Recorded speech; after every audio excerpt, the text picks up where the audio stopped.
and Capitol Police, and there's National Guard there as well, lots of first responders. I'm in the Russell Senate office building, which is directly across the street from the Capitol. I'm on the third floor, but I'm about 100 yards away from where the scene is right now. And at about 1:03, we got an announcement that we were on lockdown because of an external situation. Shortly after, we heard sirens, many sirens racing to the scene. And then shortly after that, there was a helicopter that landed on the grass on the east front of the Capitol. That helicopter has since taken off.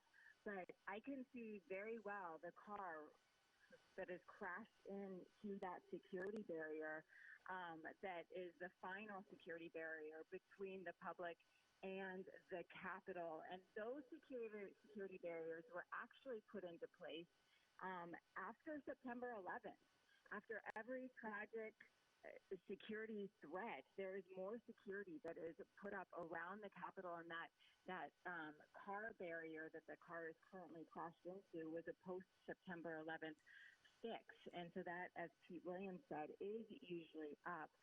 I want to note that the Capitol is relatively empty at this time. It is Good Friday. The House and the Senate are both on their Easter recesses. They've been out all week. Members are in the district. There's not a lot of staff. Some staff aren't even coming in anyway because of COVID. So there's not too many people in danger at this point, but it is quite a tragic scene, especially after what this area and the people that work here have just been through after January 6th, Kristen. Leanne, let me follow up with you on that point. You obviously have been going to the Capitol almost every day in the wake of January 6th, that assault against the U.S. Capitol when people stormed the seat of government, breached the seat of government, entered, threatened members of Congress, the then vice president. This has been an entire area that has been essentially on high alert to some extent.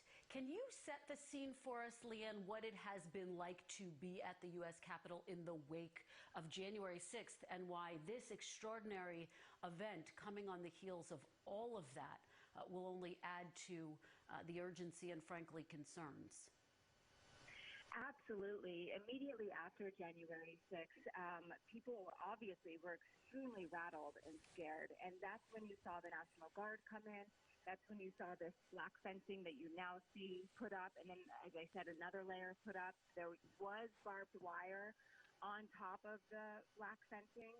That has slowly started to be taken down. There has been, as time has passed since January 6th, there has been a sense that perhaps the security protocols and measures that have been put in place in the aftermath was too much, an overreaction. It had started to almost become a partisan event, the fact that of how much security should be in place. As time had passed, people started to feel more secure. The Capitol Police and law enforcement had said there was no specific direct threat that justified the extensive fencing. So they were in the middle of putting plans in place to do something that people could live with, perhaps not this very visual black, fence around the Capitol, but something different. Those plans were in place. But one thing that did continue to concern law enforcement and Capitol Police that I spoke to were these kind of, and I'm not saying that's what this is right now because we don't know yet, but these rogue operators, people, you work at the White House, Kristen, you know that there are sometimes just individuals who do pose security threats, and that is something that is continuously a challenge for Capitol Police as the overall threats people felt from, militia groups and others coming to the Capitol was lessening because there was no intelligence pointing to it at this point. So, as time has passed, people had started to feel more safe, but it was still becoming a very political and partisan thing where there's so many Democrats, especially, who wanted more security, wanted things to be continued in this way, while many Republicans, in some instances, were saying that House Speaker Nancy Pelosi was overreacted and needed to take things down. So this is going to perhaps very much change that dynamic once again, and the conversations around security, which weren't even complete in the aftermath of January 6th. In fact, just really beginning on what the long-term security structure should look like, especially since this is known as the People's House.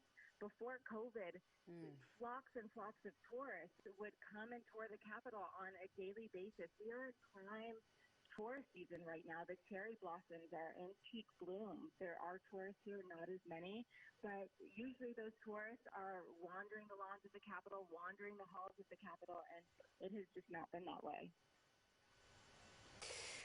Leanne, such incredible reporting. And for our viewers who are just joining us, let's just recap what it is that we are covering as we come on the air at this hour.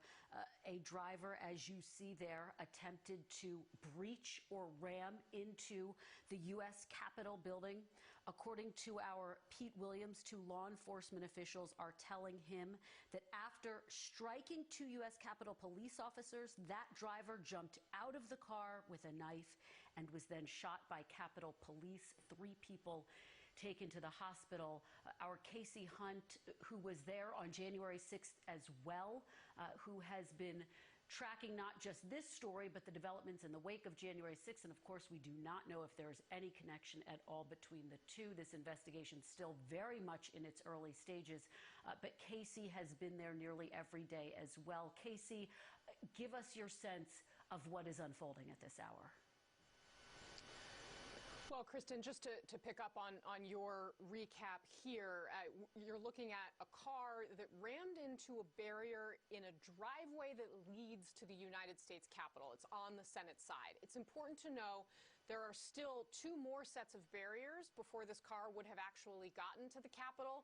And these are barriers that are up at all times. They only come down if there is someone that's allowed to be driving through who needs to pass. And that's why there's multiples, because then they can raise the second one behind a car that's come in safely. So I think it's important to note that this is a security posture and measure that this was in place before January 6th. It will continue after January 6th. Now, of course, this car could not have gotten to where it was if all of the security surrounding the Capitol was still in the posture that was developed in the immediate aftermath of the insurrection, because for quite some time, there was no traffic allowed at all on Constitution Avenue. And for those who don't live in the nation's capital, but perhaps have been here to visit or have seen pictures of the Washington Monument, Constitution Avenue is one of those 2 wide avenues that span the National Mall on the north and the south sides, and Constitution on the north side. And if you were to continue going down the hill, eventually on your left, you see the Washington Monument, eventually the Lincoln Memorial. So that's where this car is. And for a time after the insurrection, a section of Constitution Avenue was shut to traffic. You couldn't drive on it. You couldn't drive anywhere inside that complex on any of those roads that you see on your screen right now if you didn't have a badge and a reason to be there. Now, they withdrew that because there is this importance, as Leanne was just talking about, and this feeling that this should be the people's house, that there shouldn't be these major roadblocks. These are major regular roads people commute on every day in Washington. Obviously, that's been dialed back because of the pandemic, but it was very significant that they were shut. And so it was deemed important that they be reopened. And so that's why this car was able to get even to the point where it is now. You mentioned Pete Williams' new reporting that these officers, the officers were struck by the car.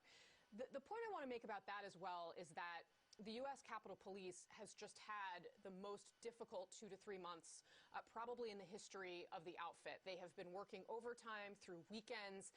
They went through something incredibly traumatic. They were targeted on January 6th. And so to have something like this happen, to have 2 more of their own fallen, very, very significant blow to a force that already has been through so much. And if those officers were to have been struck by this car, keep in mind they would not have had to be in between. And I'm sorry, Kristen, go ahead. No, what a critical point that you raise, and I'm glad you give that perspective and that background about the difficult months that the Capitol Police officers have had. Pete Williams does have some new information. Casey, let me go back to him so that we can just get that quick update. Pete, what do you have? So we're getting a little fuller picture here of what happened. The car ran the barricade, struck two officers. The driver jumped out with a knife and was shot. But before the driver was shot, we're told that the driver, the person with the knife, did attack one Capitol Police officer, potentially cutting that police officer in the face. And I don't know whether that is one of the two officers that were struck by the car or a third officer.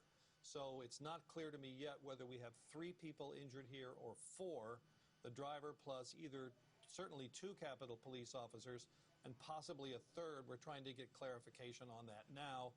As I said, all 3 of those, and potentially 4, but all those who were injured were taken to the hospital.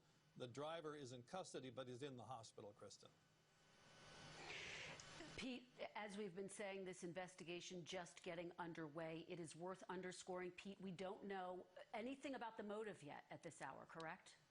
Correct. We know nothing about the driver. All right, and just to recap quickly, again, a vehicle ramming into a barricade outside of the U.S. Capitol, injuring 2 U.S. Capitol police officers. We know the FBI also investigating. Our correspondents on Capitol Hill and, of course, the Justice Department also investigating, trying to get to the bottom of exactly what happened here, and we are going to continue to bring you updates throughout the day. At this hour, it appears as though 3 people have been taken to the hospital in the wake of this incident. We will have full details coming up on NBC Nightly News. For now, I'm Kristen Welker in Washington. Good day,